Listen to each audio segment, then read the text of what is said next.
오늘 이 시간에는 예수님의 비유 천국 비밀 마지막 시간으로 누가복음 11장 1절과 13절의 말씀을 가지고 구하라, 찾으라, 두드리라는 주제를 가지고 은혜를 나누겠습니다. 우리 속담에 지성이면 감천이다 이런 말이 있습니다. 성경과 완전히 대치되는 개념인 것을 여러분 알고 계시는지요? 하늘은 스스로 돕는 자를 돕지 않습니다. 하늘은 하나님의 뜻대로 인간을 바꾸어 내시는 것입니다. 이것이 바로 성경의 개념입니다.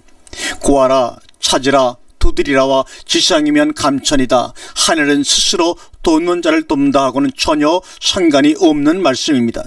이것을 구하라, 찾으라, 두드리라를 지성이면 감천이다. 하늘은 스스로 노력하는 자를 돕는다고 하는 것과 같은 개념으로 연결시키는 개념이 바로 지금까지 교회 안에서의 말씀의 해석이었습니다.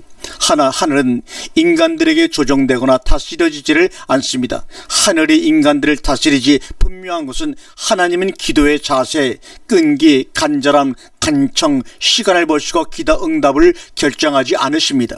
하나님은 오히려 성도의 기도를 당신 뜻에 맞게 바꾸어내시는 분이 바로 우리의 하나님 아버지십니다. 하나님을 일개 해결사로 전략시키려고 하지를 마십시오.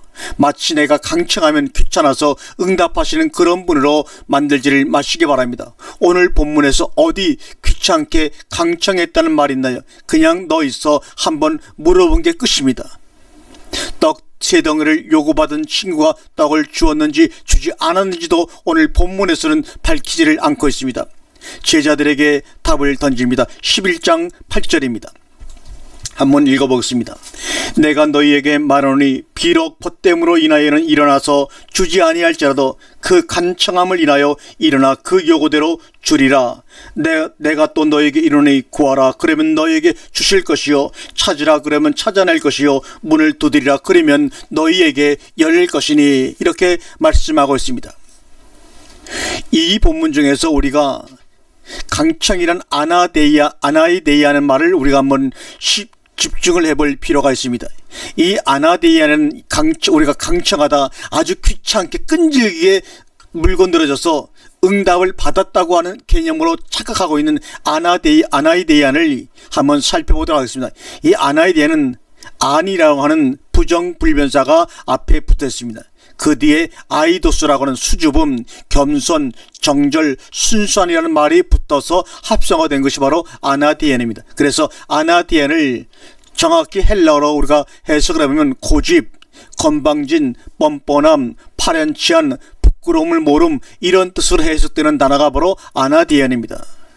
하와와 아담의 모습이 벌거벗었으나 부끄러워 아니하더라, 그런 개념이죠. 그런데 우리는 이것을 이렇게 헬라의 원래 본문대로 뜻하지 않고 해석을 강청이라고 번역하는 바람에 끈질기게 물고 늘어지는 모습으로 우리가 여태까지 알고 이해했던 것이 사실입니다. 여기에 에르게르네이스, 죽은 자를 일으킨다는 말이 사용되었죠. 그 다음에 도세이, 드리다, 바치다, 찬양하다, 감사하는 단어들이 그 본문에 쓰였습니다. 하나님 앞에 벌거벗으나 부끄러워하지 않음으로 인하여 하고 창세기 장에 나와 있는 성경 구절과 아나이데이아는 말이 비슷한 뜻을 가지고 있습니다. 여기 본문에서는 다만 질문을 하나 제자들에게 던지시고 제자들의 대답을 추론하셔서 기도가 무엇인지를 설명하고 있을 뿐입니다. 그럼에도 불구하고 이 기도가 아나이데이아는 그 단어 하나를 잘못 번역함으로 말미암아 강청기도, 능력기도로 변화가 된 것은 인본주의적인 색채가 강한 강청이라고 하는 단어 하나 때문에 모든 비유의 내용이 흡수되어 버리고 말았습니다. 본질을 훼손시키고 말았다는 말입니다. 우리가 이 비유는 바로 주기도문에 붙어있는 비유입니다. 이것이 비유를 밝히는, 비유를 깨닫고 이해하는 키포인트라는 것을 여러분 마음속에 유념해 두시길 바랍니다. 제자들이 기도를 가르쳐 달라고 했을 때는 기도의 내용이나 방법을 물어본 것이 아닙니다. 왜냐하면 이미 그 당시에 유대인들은 기도를 거의 습관처럼 자주 하고 있었고 기도를 중요한 종교의 행위로 간주하고 있었기 때문에 제자들은 기도를 많이 알고 있었고 또한 하고 있었습니다. 그런데 다시 예수님께 기도를 가르쳐 달라고 한 제자들의 요구는 어떤 내용을 과연 담고 있었을까요? 바리새인, 사두개인, 에세네파, 세례요한, 헤롯 왕 등등 각자가 주장하고 있는 실행하는 기도문과 기도 방법들이 나름대로 있었습니다. 모든 집단들이 각자의 특색을 살린 기도문을 갖고 있었습니다. 그러한 배경하에서 우리에게도 그런 기도문 하나 가르쳐 주세요, 만들어 보시지요, 이 말입니다.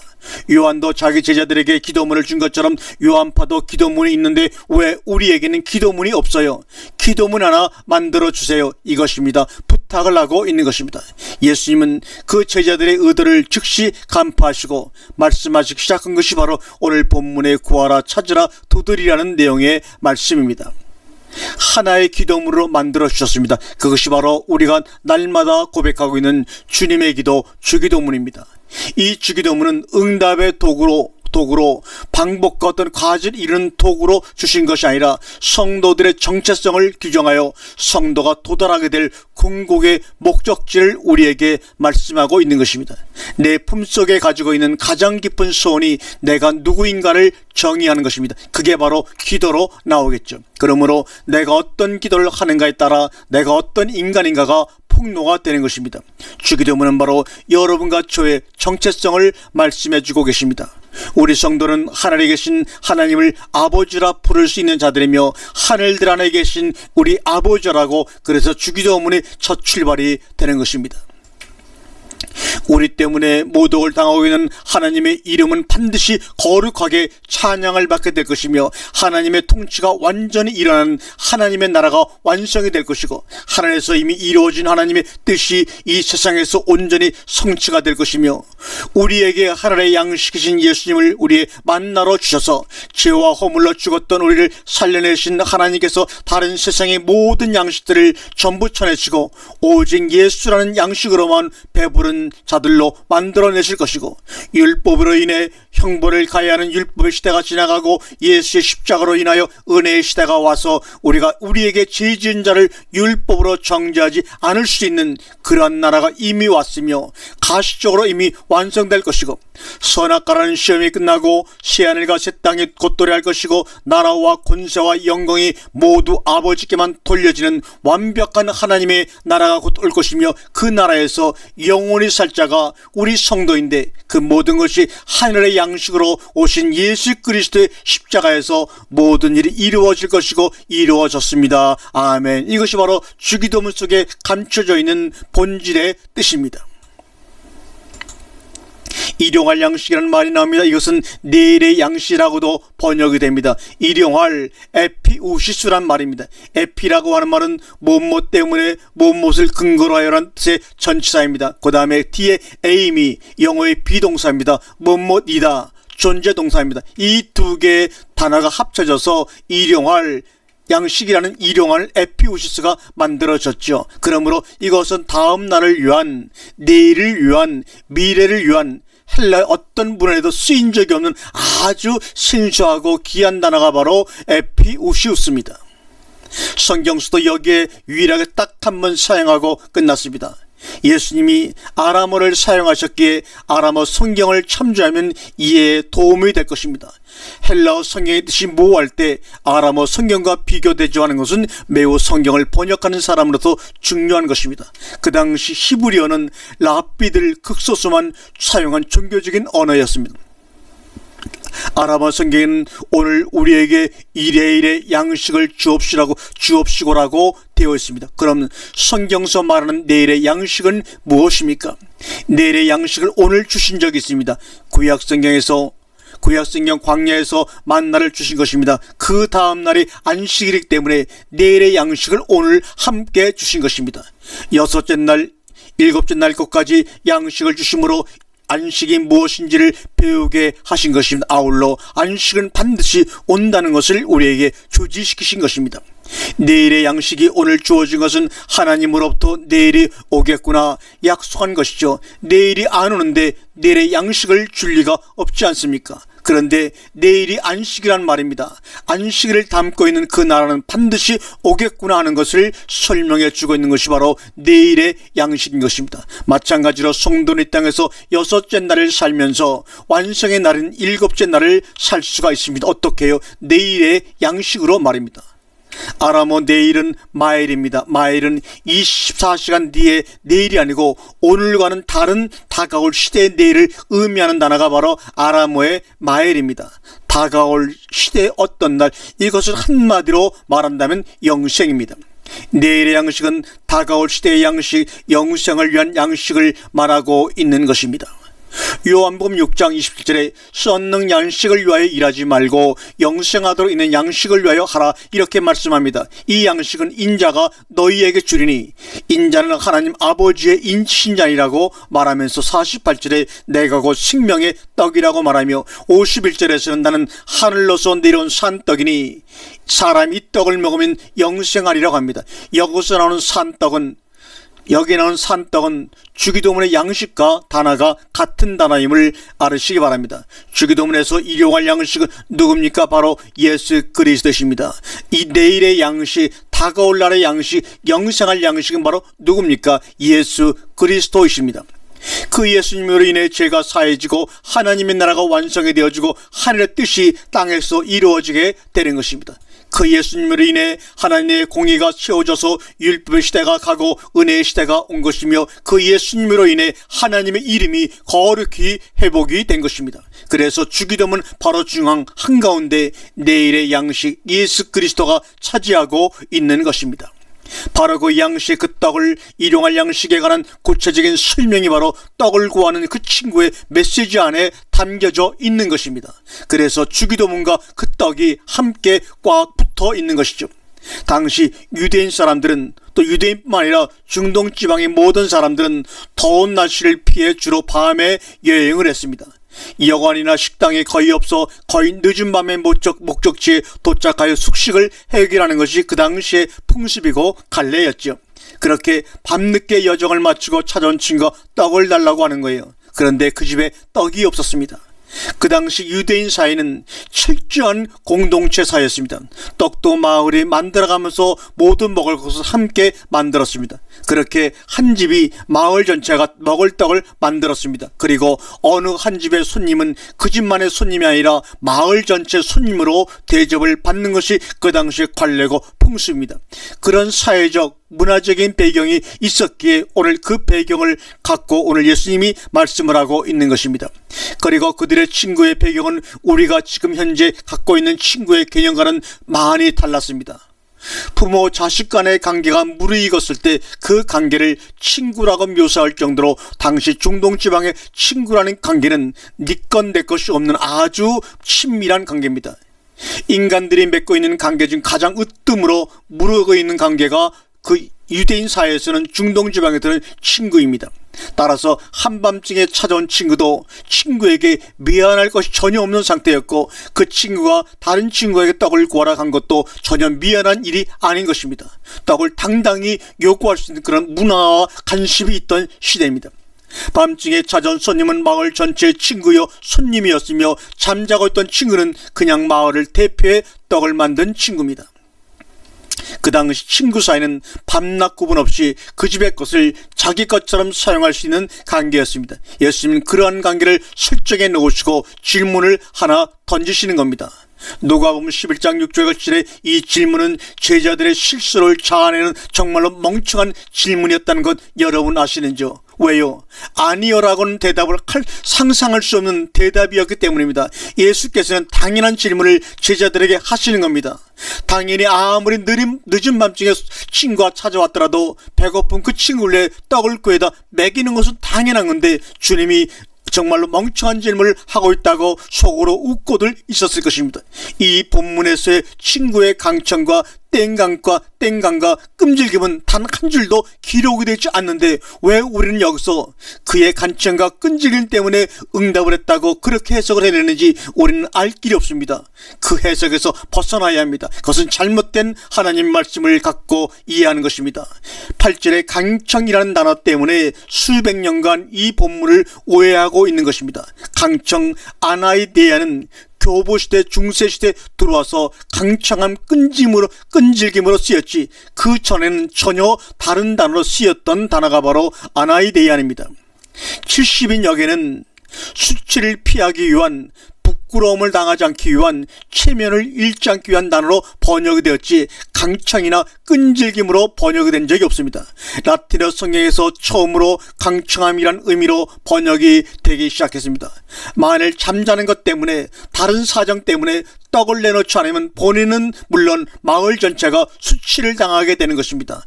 목숨을 내놓을지언정 수치를 당하면 안 된다는 것이 그 당시 유대인들의 마음이었고 지금도 마찬가지입니다. 그것이 친구 사이의 관계였습니다. 수치를 당하지 않기 위해 적들이 쫓아와도 목숨을 내놓을지언정 안식일에 뛰지를 않았던 것이 바로 유대인들의 모습입니다. 이것은 신앙이 아니라 수치, 망신을 당하지 않기 위한 그런 사고에서 나온 것입니다. 마치 가룟 유다가 내 죄는 내가 책임진다며 목숨을 스스로 끊었던 것처럼, 수치를 면하기 위해 자살한 것처럼 이것이 바로 유대인들의 정통적인 사고요 관습입니다. 그런 일은 절대 있을 수 없지만 홍마 안에 하나라도 수치를 당하지 않기 위해서는 그런 일이 일어날 수 없다는 것을 너희도 아는 일이지 않냐라고 질문을 하고 있는 것입니다. 지금 그 본문이 새 친구와 떡의 비유는 당연한 요청에 대한 그림으로 제시가 된 것입니다. 그 떡이라는 것이 성도의 기도로 안 주어질 수 없다는 것을 말씀하고 있는 것입니다. 9절과 12절까지 구하라, 찾으라, 두드리라. 도대체 무엇을 찾고 무엇을 얻어내라는 말입니까? 떡입니까? 맞습니다. 그런데 그 떡은 우리가 먹는 떡이 아니요 예수 그리스도이십니다. 그런데 주기도문에 의하면 그 떡은 이미 우리에게 주어졌어요. 이미 주어졌는데 계속해서 성도가 예수님을 구하고 찾고 두드린다는 말은 무슨 말일까요? 예수라는 하나님의 만나를 먹는 자로 하나님의 형상을 이루어 나가는 것을 말하고 추구하라는 것입니다. 그 일을 도와주러 오신 분이 바로 보혜사 성령님이십니다. 그래서 이 비유의 결론이 13절에 성령을 너희에게 주시지 않겠느냐라고 말씀하고 있는 것입니다.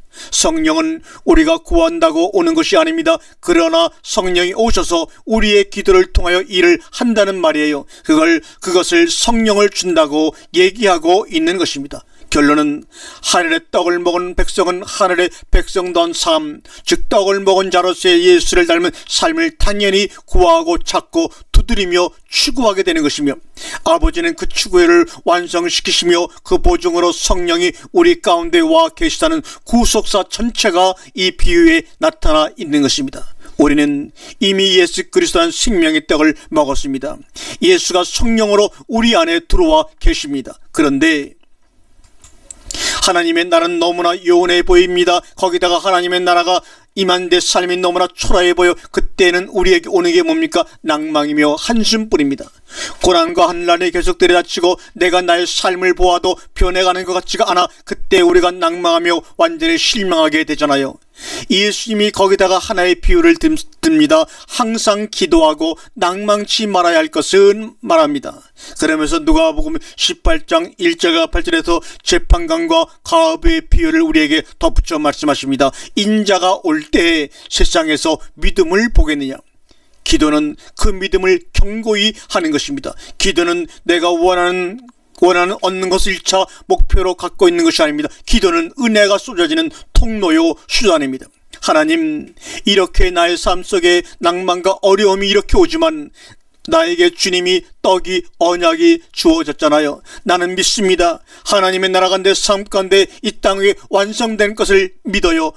내 신앙의 고백이며 기도가 되어야 합니다. 세상을 향한 하나님의 언약의 선포가 바로 여러분과 제가 날마다 드리는 기도가 되어야 합니다.